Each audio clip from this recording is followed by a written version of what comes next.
안녕하세요, 여러분. 35년 대기업 인사팀장, 퇴직금 3억 5천에 아파트 6억, 총 11억으로 춘천 펜션 차렸다가 1년 6개월 만에 7억 7천 날리고 64세 쿠팡 야간 알바로 전락했다. 과연 이게 현실일까요? 오늘은 그 충격적인 진실을 62세 김영수 씨의 입으로 직접 들려드리겠습니다. 시작하기 전에 구독과 좋아요 버튼 꼭 눌러주세요. 안녕하세요. 저는 인천 남동구에 사는 김영수라고 합니다. 올해 64세입니다. 2019년 2월 저는 35년간 다니던 대기업에서 정년 퇴직을 했습니다. 인사팀장으로 마지막 5년을 보냈고 회사에서는 모범 직원으로 불렸죠. 퇴직금으로 3억 5천만 원을 받았습니다. 부장님, 정말 수고 많으셨습니다. 퇴직 후에도 건강하시고 행복하세요. 동료들이 꽃다발을 건네며 인사했을 때 저는 정말 뿌듯했어요. 35년간 성실하게 일한 결과가 이렇게 좋은 퇴직금으로 돌아왔으니까요. 집에 돌아오니 아내가 저녁을 준비하고 있었어요. 여보, 수고했어요. 이제 우리 여유롭게 살아요. 저희 부부는 평생 모은 적금이 1억 5천만 원 있었고 인천 남동구 아파트는 2005년에 3억 원에 샀는데 2019년 시세로 6억 원이 되어 있었어요. 총 11억 원의 자산이었죠. 여보, 우리 이제 뭐 하고 살까? 그냥 집에서 쉴까? 글쎄요. 당신 성격에 집에만 있으면 답답해 할 것 같은데. 아내 말이 맞았어요. 35년간 매일 출근하던 사람이 갑자기 아무것도 안 하고 집에만 있으니까 정말 답답했거든요. 그러던 어느 날 아내가 제안했어요. 여보, 우리 춘천 여행 갈까? 날씨도 좋은데 북한강 구경도 하고. 2019년 4월 초 저희 부부는 춘천으로 여행을 갔습니다. 북한강이 유유히 흐르고 산자락에는 초록빛이 가득했어요. 정말 아름다웠죠. 그런데 북한 강변을 드라이브하다가 우연히 한 펜션을 보게 됐어요. 통유리로 된 깔끔한 건물에 넓은 마당, 그리고 강이 바로 보이는 전망. 손님들이 테라스에서 바비큐를 즐기고 있었어요. 여보, 저거 봐. 정말 멋있다. 그러게 저런 데서 살면 정말 좋겠다. 그 순간 제 머릿속에 번뜩 아이디어가 떠올랐어요. 여보, 우리도 저런 펜션 하나 해볼까? 펜션. 우리가 왜 안 돼? 나는 35년간 인사 관리했잖아. 손님 응대는 내 전문 분야. 그리고 당신은 요리도 잘하고 우리 둘이서 충분히 할 수 있을 것 같은데. 아내는 잠시 생각하더니 말했어요. 글쎄, 해볼 만은 한 것 같긴 한데 돈이 많이 들지 않을까? 아파트 팔면 되지. 어차피 우리 둘이 살기엔 너무 넓잖아. 그날 이후 저는 펜션 사업에 대해 본격적으로 알아보기 시작했습니다. 집에 돌아온 뒤 저는 6개월간 춘천 펜션 시장을 철저히 조사했습니다. 인터넷으로 춘천 펜션 매출을 검색하고 직접 펜션들을 방문해서 사장님들한테 물어보기도 했어요. 사장님, 여기 장사 어떠세요? 아, 성수기엔 정말 좋죠. 7, 8월에는 하루도 안 쉬고 예약 꽉 차요. 주말엔 평일보다 비싸게 받아도 예약이 쏟아지고요. 그럼 한 달에 얼마 정도 버세요? 7, 8월엔 한 달에 1천만 원 정도 벌어요. 물론 비수기엔 좀 적지만 그래도 연간으로 보면 괜찮아요. 그 말을 듣고 저는 계산기를 두드렸어요. 성수기 2달 동안 한 달에 1천만 원이면 2천만 원. 봄, 가을 성수기 각 2달씩이면 4개월에 4천만 원. 비수기 8개월 동안 한 달에 300만 원씩이면 400만 원. 합치면 연간 400만 원이네. 고정비 빼도 충분하겠는데. 저는 점점 확신이 들었어요. 여보, 내가 계산해 봤는데 펜션 정말 괜찮아. 1년에 6천만 원 이상 벌 수 있어. 정말 그 정도면 우리 둘이 살기엔 충분하네. 그렇지? 그리고 나는 35년간 인사 관리했잖아. 손님 관리는 내가 평생 해온 일이야. 직원들 관리하는 것이나 손님 응대하는 것이나 비슷해. 충분히 할 수 있어. 아내도 고개를 끄덕였어요. 그렇게 저희는 본격적으로 펜션 매물을 알아보기 시작했습니다. 2019년 9월 춘천 북한 강변에 괜찮은 펜션이 나왔어요. 건물 8억 원, 대지 포함 총 8억 원이었죠. 객실 6개, 주방, 식당, 주인 숙소까지 갖춰진 곳이었어요. 여보, 이 정도면 딱인데 리모델링만 좀 하면 될 것 같아. 부동산 중개인도 적극 추천했어요. 이 펜션 정말 괜찮아요. 위치도 좋고 뷰도 좋고 리모델링만 하시면 바로 대박 나실 겁니다. 저는 계산을 시작했어요. 건물 매입 8억 원, 리모델링 3억 원, 인테리어 가구 가전, 운영 자금 2억 원, 초기 운영비 비상금, 총 투자금 13억 원. 저희가 가진 돈은 퇴직금 3억 5천만 원, 적금 1억 5천만 원, 아파트 매도 예상 6억 원, 합계 11억 원, 부족한 2억 원은 은행 대출을 받기로 했어요. 아파트를 담보로 하면 충분히 가능했죠. 여보, 대출 2억 받으면 이자가 좀 나가는데 괜찮겠어? 괜찮아요. 성수기에 돈 많이 벌면 금방 갚을 수 있어요. 그렇게 2019년 10월 저희는 인천 아파트를 내놨습니다. 시세대로 6억 원에 내놨는데 3주 만에 계약이 됐어요. 잔금은 12월에 받기로 했죠. 그 사이 저는 춘천 펜션을 계약했습니다. 계약금 8천만 원을 먼저 주고 12월에 잔금 7억 2천만 원을 치르기로 했어요. 그리고 은행에서 대출 2억 원도 승인받았습니다.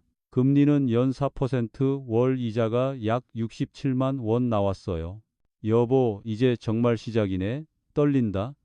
나도 근데 설레기도 해. 우리 새로운 인생 시작하는 거잖아. 2019년 12월 모든 절차가 완료됐습니다. 인천 아파트 잔금 6억 원 받음, 퇴직금 3억 5천만 원, 적금 1억 5천만 원, 대출 2억 원, 총 13억 원, 춘천 펜션 잔금 7억 2천만 원, 지불, 리모델링 비용 3억 원 지불, 운영 자금 2억 원 확보, 남은 돈 8천만 원 비상금, 모든 게 계획대로 진행됐어요. 2020년 1월부터 3월까지 3개월간 리모델링을 진행했습니다. 객실마다 새로운 가구와 침구를 들였고 주방도 완전히 새로 꾸몄어요. 통유리 창도 설치해서 북한강 뷰가 한눈에 들어오게 만들었죠. 와, 정말 멋있다. 이 정도면 손님들이 정말 좋아하겠는데 아내도 감탄했어요. 드디어 2020년 4월 펜션이 완성됐습니다. 2020년 5월 1일 북한강의 아침 펜션이 화려하게 오픈했습니다. 저는 SNS 마케팅을 열심히 했어요. 인스타그램, 페이스북, 네이버 블로그에 멋진 사진들을 올렸죠. 북한강 일몰, 넓은 테라스, 깔끔한 객실 사진들이었어요. 그리고 놀랍게도 반응이 정말 좋았습니다. 와, 여기 진짜 예쁘다. 북한강 뷰 실화예요? 예약 어떻게 해요? 댓글이 쏟아졌어요. 오픈 첫 주말 6개 객실이 모두 예약됐습니다. 객실당 주말 30만 원씩 총 180만 원의 매출이었어요. 여보, 대박이야. 첫 주말에 180만 원 벌었어. 정말? 우와. 이 정도면 정말 잘 될 것 같은데. 5월 한 달 동안 주말 4번 평일 중 2번 정도 예약이 들어와서 총 매출 900만 원을 기록했습니다. 여보, 이 정도면 계획보다 더 잘 되는 거야. 5월이 비수기인데도 900만 원이면 성수기엔 정말 대박 나겠는데 저는 정말 기뻤어요. 6월에는 인플루언서가 다녀갔어요. 팔로워 10만 명 정도 되는 분이었는데 펜션 사진을 올려주면서 춘천 핫플이라고 소개해줬죠. 그 뒤로 예약이 폭발적으로 늘어났습니다. 7월 한 달 매출일 850만 원, 8월 한 달 매출일 920만 원. 여보 7, 8월 두 달 동안 770만 원 벌었어. 이 정도면 1년 안에 투자금 회수 가능할 것 같아. 저희 부부는 정말 행복했어요. 매일 아침 북한강을 바라보며 커피를 마시고 손님들이 체크인하면 웃으며 맞이하고 저녁에는 테라스에서 아내와 함께 와인을 마셨죠. 여보, 우리 정말 잘 결정한 것 같아. 인천에서 답답하게 살 때보다 100배 낫네. 그러게 공기도 좋고 경치도 좋고 손님들도 좋아해 주시고 정말 행복해. 8월 어느 날 지역신문에서 인터뷰 요청이 왔어요. 은퇴 후 춘천에서 제2의 인생을 시작한 부부라는 제목으로 저희 이야기가 실렸죠. 주변 펜션 사장님들도 부러워했어요. 김 사장님 정말 잘 되시네요. 오픈한 지 얼마 안 됐는데 벌써 이렇게 손님이 많다니. 하하, 운이 좋았죠. SNS 마케팅 열심히 한 게 주요했나 봅니다. 그때만 해도 저는 정말 자신감에 가득 차 있었어요. 내가 35년간 회사 생활하면서 쌓은 노하우가 이렇게 빛을 발하는구나. 손님 관리, 직원 관리, 이런 건 내 전문 분야잖아. 펜션 사업 생각보다 쉽다. 하지만 그건 저의 큰 착각이었습니다. 9월이 되자 예약이 눈에 띄게 줄어들기 시작했습니다. 여름 성수기가 끝나고 비수기로 접어들었거든요. 9월 한 달 매출 420만 원, 7, 8월 한 달 평균 일 900만 원에서 420만 원으로 뚝 떨어진 겁니다. 여보, 이번 달 매출이 많이 줄었네. 비수기니까 그런 거겠지. 곧 단풍 시즌 오면 다시 손님 늘어날 거야. 저는 아내를 안심시켰지만 솔직히 불안했어요. 왜냐하면 고정비가 만만치 않았거든요. 대출이자 월 67만 원, 인건비 월 150만 원, 청소 아주머니 주방 보조, 관리비 월 50만 원, 전기, 수도, 가스, 인터넷, 공과금 월 30만 원, 기타 비용 월 20만 원, 총 고정비 월 317만 원. 9월 매출 420만 원에서 고정비 317만 원 빼니까 순이익은 103만 원밖에 안 남았어요. 이 정도로는 우리 생활비도 안 되는데 10월에는 상황이 더 악화됐습니다. 10월 15일 큰 태풍이 춘천을 강타했어요. 여보, 큰일 났어. 테라스 난간이 부러졌어. 태풍으로 펜션 외벽과 테라스가 심하게 파손됐습니다. 객실 창문 하나도 깨졌고요. 수리비가 얼마나 나올까요? 글쎄요. 최소 800만 원은 나올 것 같은데요. 가슴이 철렁 내려앉았어요. 운영 자금 2억 원 중에서 이미 5달간 생활비로 50만 원씩 써서 이 500만 원을 썼고 이제 태풍 수리비로 800만 원이 나간다니 남은 운영 자금 1억 7천만 원, 1억 6 200만 원. 게다가 10월 매출도 형편없었어요. 태풍 피해로 일주일간 영업을 못했고 단풍 시즌인데도 예약이 생각만큼 많지 않았죠. 10월 한 달 매출 380만 원, 고정비 317만 원 빼니까 순이익 63만 원. 생활비도 안 되는 금액이었어요. 여보, 이러다간 정말 큰일 나는 거 아니야?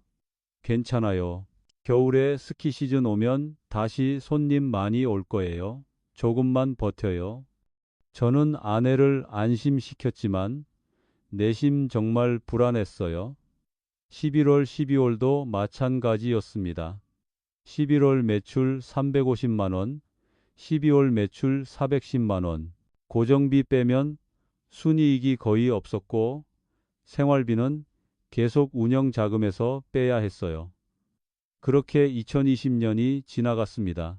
연간 매출을 정리해보니 5월 900만 원, 6월 1 200만 원, 7월 1 850만 원, 8월 1 920만 원, 9월 420만 원, 10월 380만 원, 11월 350만 원, 12월 410만 원, 총 매출 7 430만 원, 고정비 8개월 2 536만 원, 순이익 4 894만 원, 거기서 태풍 수리비 800만 원, 생활비 8개월 400만 원, 한 달 50만 원씩 빼니까 실제 남은 돈 3 694만 원, 운영 자금 2억 원에서 생활비와 수리비로 1억 6 300만 원을 쓴 겁니다. 이건 뭔가 잘못됐어? 이 속도로 가면 2년도 못 버틴다. 2021년 1월 저는 희망을 품고 새해를 맞이했어요. 여보, 올해는 작년보다 더 잘 될 거야. 이제 입소문도 났고 재방문 손님들도 있잖아. 하지만 1월 말 충격적인 뉴스가 터졌습니다. 코로나19 확진자가 급증하고 있습니다. 사회적 거리두기 2.5단계 격상. 수도권 주민들의 춘천 방문 자제 권고. 2월부터 예약이 전면 취소되기 시작했어요. 사장님 죄송한데 코로나 때문에 예약 취소할게요. 코로나가 무서워서 여행을 못 가겠어요. 2월 매출 90만 원, 3월 매출 120만 원, 4월 매출 80만 원, 5월 매출 100만 원, 고정비는 월 317만 원인데 매출은 100만 원도 안 되니까 매달 200만 원 이상 적자였어요. 여보, 이거 정말 큰일이야. 이렇게 가다간 1년도 못 버텨. 운영 자금이 빠르게 줄어들었습니다. 1월 1억 6, 200만 원, 2월 1억 3, 930만 원, 적자 227만 원, 생활비 50만 원, 3월 1억 1, 733만 원, 적자 197만 원, 생활비 50만 원, 4월 1억 496만 원, 적자 237만 원, 생활비 50만 원, 5월 9 279만 원, 적자 217만 원, 생활비 50만 원, 6월 8 112만 원, 적자 217만 원, 생활비 50만 원, 그리고 7월 설상가상으로 집중호우가 내렸습니다. 춘천 지역에 3일간 폭우가 쏟아졌고 산에서 빗물이 쏟아져 내려왔어요. 여보, 큰일 났어. 1층에 물이 들어와 펜션 1층이 침수됐습니다. 주방, 식당, 주인 숙소 모두 물에 잠겼어요. 피해 복구 비용이 200만 원 정도 나올 것 같습니다. 머리가 하얘졌어요. 운영 자금 112만 원에서 200만 원 빼니까 912만 원 남았죠. 여보, 이제 정말 못 버티겠어. 문 닫아야 할 것 같아. 아내도 눈물을 글썽였어요. 그래도 조금만 더 버텨봐요. 코로나가 곧 끝날 거예요. 하지만 상황은 나아지지 않았어요. 8월, 9월, 10월도 매출은 100만 원 안팎이었고 매달 적자만 쌓여갔죠. 결국 2021년 11월 저는 펜션 매각을 결정했습니다. 더 이상은 버틸 수 없어. 운영 자금도 바닥났고 이대로 가다간 빚만 늘어날 거야. 펜션을 급매로 내놨어요. 13억 원 투자한 펜션을 7억 원에 내놓았습니다. 한 달 뒤 젊은 부부가 계약했어요. 잔금 7억 원 받음, 은행 대출 2억 원 상환, 남은 돈 5억 원, 운영 자금 잔액 약 3천만 원, 총 남은 돈 5억 3천만 원, 13억 원 투자해 5억 3천만 원만 남은 겁니다. 7억 7천만 원 손실. 2021년 12월. 저는 64세가 됐습니다. 1년 6개월 만에 펜션 사업은 완전히 실패로 끝났고 7억 7천만 원을 잃었어요. 여보, 우리 이제 어떡하지? 일단 인천으로 돌아가자. 그리고 작은 집이라도 사서 살자. 남은 5억 3천만 원으로 인천 연수구에 작은 아파트를 2억 5천만 원에 샀어요. 25평 정도였죠. 그리고 2억 5천만 원은 정기 예금에 넣었습니다. 연이자 2.5%면 월 52만 원 정도 나왔어요. 이자 52만 원으로는 생활이 안 되는데 내가 일을 해야겠어. 64세의 나이에 재취업은 불가능했어요. 대기업 인사팀장 경력이 있어도 64세를 뽑아주는 회사는 없었죠. 결국 2022년 1월 저는 쿠팡 물류센터 야간 알바를 시작했습니다. 시급 960원, 하루 8시간, 주 5일 근무하면 월 180만 원 정도 벌 수 있었어요. 첫 출근 날 정말 충격이었습니다. 새로 오신 분이시죠? 여기 서서 택배 상자 분류하시면 됩니다. 20대 팀장이 저한테 지시했어요. 과거 인사팀장으로 수백 명 직원을 관리하던 제가 이제는 20대 팀장한테 지시받는 신세가 된 겁니다. 무거운 택배 상자를 나르다가 허리를 다쳤어요. 첫날부터요. 아이고 괜찮으세요? 천천히 하세요. 동료가 걱정스럽게 물었어요. 화장실 거울에 비친 제 모습은 정말 초라했습니다. 땀에 젖은 작업복, 구부정한 허리, 지친 눈빛. 내가 이렇게까지 살아야 하나? 눈물이 났어요. 아내도 식당 설거지 알바를 시작했습니다. 시급 구 160원, 월 150만 원 정도 벌었죠. 부부가 합쳐서 월 330만 원. 거기에 이자 수입 52만 원, 합쳐서 월 382만 원으로 생활했어요. 6달간 육체 노동을 하며 저는 점차 현실을 수용하게 됐습니다. 처음에는 정말 수치스럽고 힘들었지만 시간이 지나면서 마음이 조금씩 편해졌어요. 함께 일하는 동료들과의 소박한 대화에서 위안을 얻었고 작은 일상의 소중함을 깨달았죠. 형님, 오늘 저녁 소주 한잔 하실래요? 그래, 좋지. 물류센터 동료와 소주 한잔 기울이며 이야기 나누는 게 유일한 낙이었어요. 어느 날 저는 아내와 마주 앉아 지난 일들을 정리해 봤습니다. 여보, 내가 뭘 잘못한 걸까? 글쎄요, 너무 성급했던 것 같아요. 펜션 사업에 대해 제대로 알지도 못하면서 13억을 다 쏟아부었잖아요. 그래, 내가 너무 자만했어. 인사 관리 35년 했다고 손님 응대는 자신 있다고. 근데 펜션 운영은 완전히 다른 일이었어. 성수기 매출만 보고 판단한 것도 문제였어요. 비수기 고정비는 전혀 생각 안 했잖아요. 맞아. 그리고 대출 2억까지 받았던 게 정말 큰 실수였어. 고정비 부담이 너무 컸어. 저는 제 실수들을 하나하나 떠올렸습니다. 2022년 가을 저는 남은 2억 5천만 원 예금을 그대로 두기로 했어요. 이 돈만은 절대 건드리지 말자. 우리 비상금이야. 지금 저희는 25평 아파트에서 부부 알바 수입과 이자 수입으로 검소하게 살고 있습니다. 과거 인사팀장 시절의 자존심은 내려놓았지만 오히려 마음은 더 편안해졌어요. 여러분께 진심을 담아 꼭 드리고 싶은 말씀이 있습니다. 첫째, 경험 없는 숙박업은 절대 시작하지 마세요. 저는 인사관리 35년 경력이 펜션 운영에 도움이 될 거라고 착각했어요. 하지만 인사관리와 펜션 운영은 완전히 다른 영역입니다. 둘째, 감정보다 숫자로 판단하세요. 저는 아름다운 북한강 풍경에 감정적으로 끌려서 투자했어요. 하지만 성수기 매출만 보고 판단한 게 큰 실수였죠.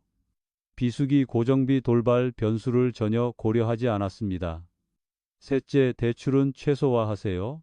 저는 2억 원을 대출받았고 월이자 67만 원이 고정비로 나갔어요. 이게 사업 실패를 가속화시켰습니다. 넷째, 최소 2년치 비수기 대응책이 필요합니다. 성수기는 3개월, 비수기는 9개월입니다. 비수기를 버틸 자금이 충분히 있어야 해요. 다섯째, 외부 리스크를 반드시 고려하세요. 코로나19 같은 예측 불가능한 변수는 언제든 올 수 있습니다. 이에 대한 대비책이 전혀 없었던 게 치명적이었어요. 여섯째, 퇴직 후엔 안정이 최우선입니다. 새로운 도전보다 지키는 것이 중요합니다. 퇴직 후 새로운 꿈을 꾸는 것은 좋지만 평생 모은 돈을 한 번에 걸지는 마세요. 맺은 말. 자, 오늘 제가 들려드린 이야기는 어떠셨나요? 저는 13억 원을 투자해서 5억 3천만 원만 남았습니다. 7억 7천만 원의 손실이었죠. 지금은 25평 아파트에서 부부 알바로 생활하고 있습니다. 64세의 쿠팡 물류센터에서 야간 근무를 하는 게 쉽지는 않지만 이제는 받아들였어요. 저처럼 후회하지 마시고 안정적인 노후를 지키시길 바랍니다. 구독과 좋아요, 알림 설정 부탁드립니다. 감사합니다.